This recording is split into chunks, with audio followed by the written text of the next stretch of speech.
Thanks for inviting us to be here. I think it's a great event. It's good to see so many leaders coming from different sectors talking about security and the latest trends. I think considering the kind of threats that we are facing and the vectors that we are facing, it is fantastic to hear from such leaders on how they are handling it and what are their mitigation strategies. So it is a great event, and thank you ET for doing something like this.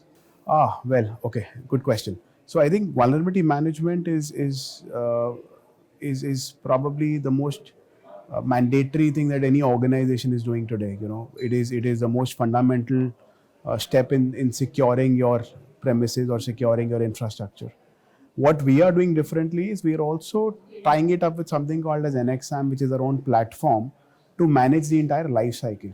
So right from the moment you discover a vulnerability from your attack surface, be it your network, your applications, your cloud, your vendors, we kind of manage the entire life cycle of this vulnerability on NXAM. So right from discovering it, we consume this data into NXAM using APIs to take it to a logical conclusion, or calling it a false positive with respective stakeholders is something that we do. So it from an organization standpoint, you get like a 360-degree view of how secured our organization is, and then you add the dimension of contextual scoring in it depending on the criticality of the asset that you're scanning.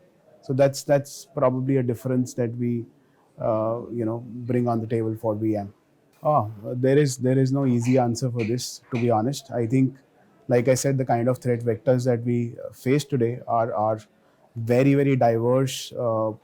India is a very, very growing economy. We are a very watched country throughout. The kind of organizations we work with as eSec Forte are right from banks to telcos to critical infrastructure organizations.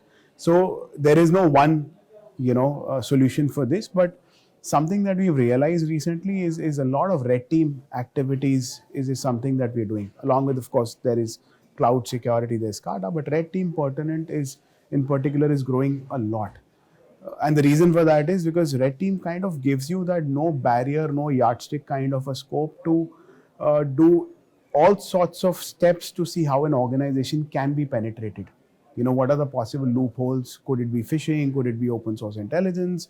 Is it rigorous pen testing? Is it USB drop attacks? Is it vishing? So there is no cap on the kind of activities that you can carry out to see whether an organization can be breached or can be compromised. So I think red team is a great step which organizations are adopting significantly to carry out. So that's probably one answer I would say. But then it does not stop at that. There is far more that has to be done.